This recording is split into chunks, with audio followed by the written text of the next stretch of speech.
Hello? Please follow the directions that have been sent to your cellular device. Wait, who is this? The answers you are looking for will be clear soon.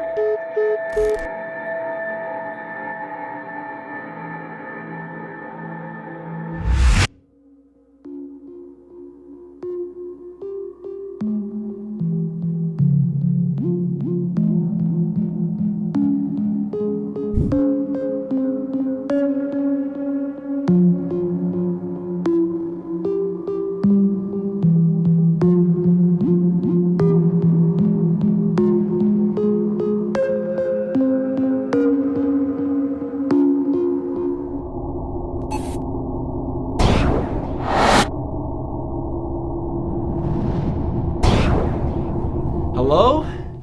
Where the f am I? Welcome to Eternal Atake. You have been chosen to partake in this journey of immortality. What? Behind you is planet Pluto, Renji, and Uzi Vert. Each one holds 6 songs that will help guide you along the way. There is also a deluxe planet which you will be visiting as well. Okay, I'm still confused. We have prepared a short video that should help clarify your situation. Please turn around.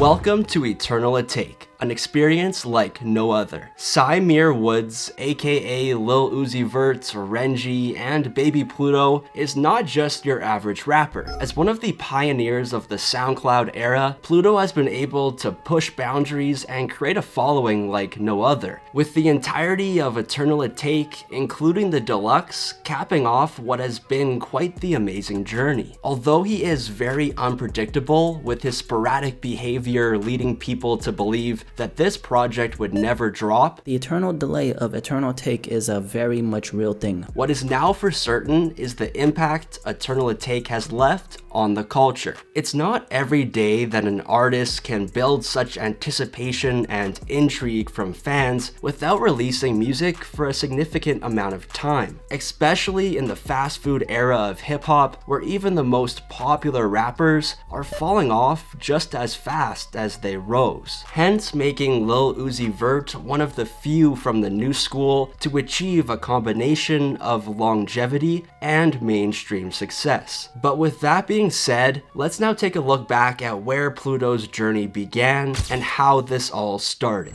July 31st, 1994, Symere Woods would enter the world. As just another kid from Philly, he wasn't exactly sure what he wanted to be. Yet in due time, he would come to realize that he had quite the special gift, which was music. After sharpening his skills and starting to break on to the local hip-hop scene as he got older, he would eventually be noticed by industry figures such as Don Cannon and DJ Drama. Although this would end up going south in the future, hindsight is 2020, and the initial push he would receive from the label was crucial for his career. 2015 would be a big year for Uzi, as he would carry the hook of the popular record called What Do You Want? Following this, an iconic mixtape would be in the works and release in October of 2015, titled Love Is Rage, which would include hits such as Top, 7 AM, and one of Marv's personal favorites, Paradise.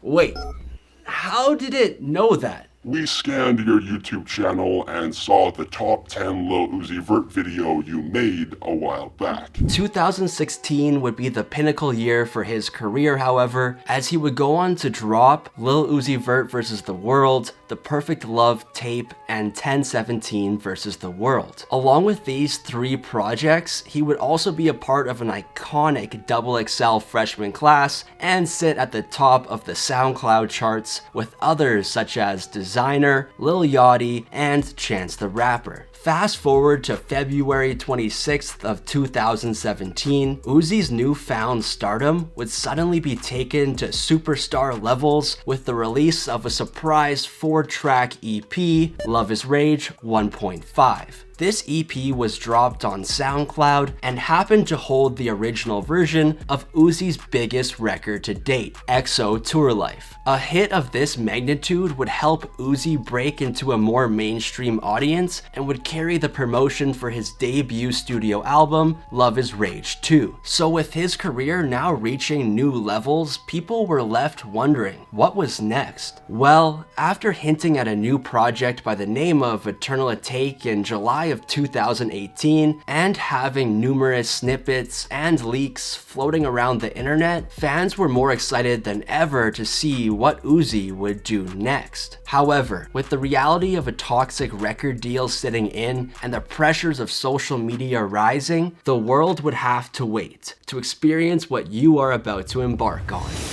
Wait, what does that mean? You will now be taken to each of the 4 planets behind you to listen and begin your eternal journey. Pluto wants to hear what your experience is like.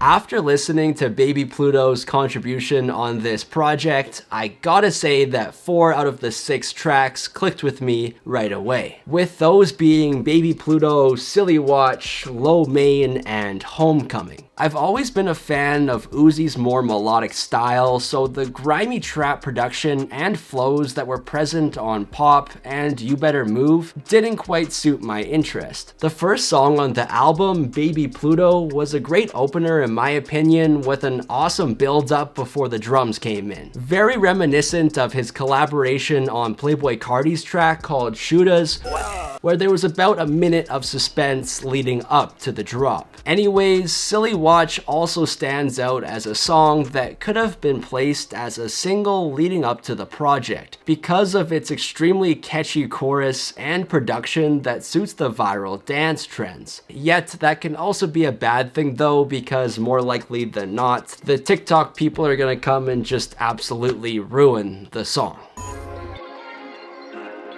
Although the first 6 songs were solid, Renji's contribution was definitely my favorite so far. As I mentioned, I'm a huge fan of melodic rap, and these 6 songs each highlighted Uzi's sing-rap delivery really well. The bright, upbeat production mixed with the female choir fading in and out made the songs feel a lot more full, with Uzi floating over the beats effortlessly. Honestly, each one of these songs is a standout, but if I had to pick a few favorites, I would go with Chrome Heart Tags and Prices. The fact that Chief Keef produced Chrome Heart Tags is really mind-blowing, as I didn't even know he could produce like that. That song in particular gave me a really good sense of escapism, where I can just forget about reality and live in the music. The moment I heard Prices, I instantly imagined Uzi performing it live and the crowds going absolutely crazy. It falls under what I call anthem music, and hopefully if the world gets back to normal sooner than later, we can all enjoy the mosh pits that are gonna come with that track.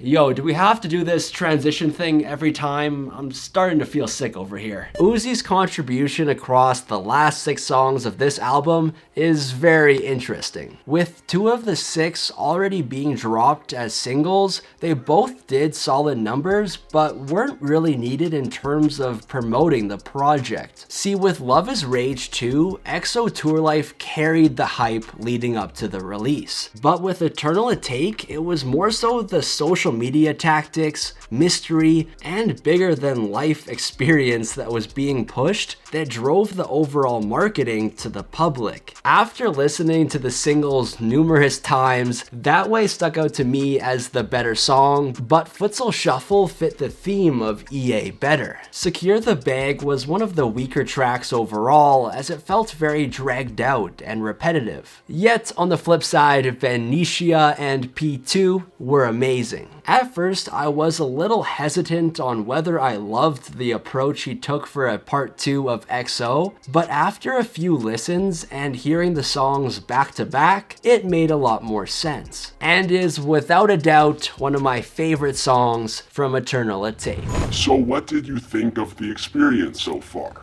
I gotta say, it's been pretty great. Before you are taken to your final destination, please turn around and watch one last brief video explaining the tail end of your journey. As touched on, Uzi is a very unpredictable individual. On March 13th at 8 AM Eastern Time, he will be dropping the deluxe version of EA. To many people's surprise, Love vs. the World 2 would also feature 14 new songs with highly anticipated snippets finally getting an official release. Influencers such as DJ Academics would lose their minds, while music critics like Sean C would call it mid on Twitter. Overall, the internet finally received what they have been asking for over the past couple years: the complete body of work that is Eternal Atake Deluxe. I don't even know what to say. This deluxe, as Uzi touched on, really is an entire new project. With leaks such as Kobe finally finding a home on streaming platforms and the variety of features scattered across this thing, I can easily say that it lived up to the hype. At least for me it did. I'm not sure how the deluxe exactly ties into the theme of Eternal Atake, but that's fine, because at the end of the day, us fans just got 32 new songs from one of the top artists in the game. Although it sucked waiting this long for an album, the memes were hilarious and it built such a special buzz around this release. So with that being said, I love EA and Love vs. the World 2, and I'm very glad that I got to visit this Uziverse.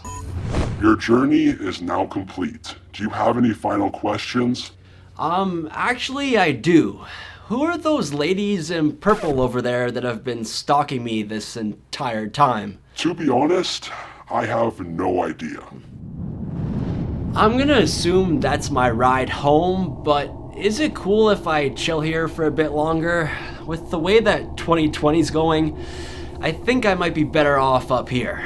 Yeah, get. Thank you. Hello? Where am I? With Uzi floating effortlessly. Yo, what's good everybody? I hope you enjoyed this video. Make sure to like, comment, and subscribe if you did. Also, let me know in the comment section down below what was your favorite song from the project. I really want to hear what you guys have to say. I'm Marvellous Beatz. I'll catch you guys in the next one if I ever make it back down to planet Earth. I'm out. Peace.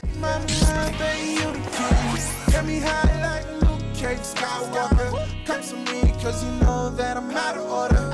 Cross the line, yeah, you know we gon' cross the border. Feelings deep, so you know that it's a slaughter. What's next? Like drugs, pain, work, girls,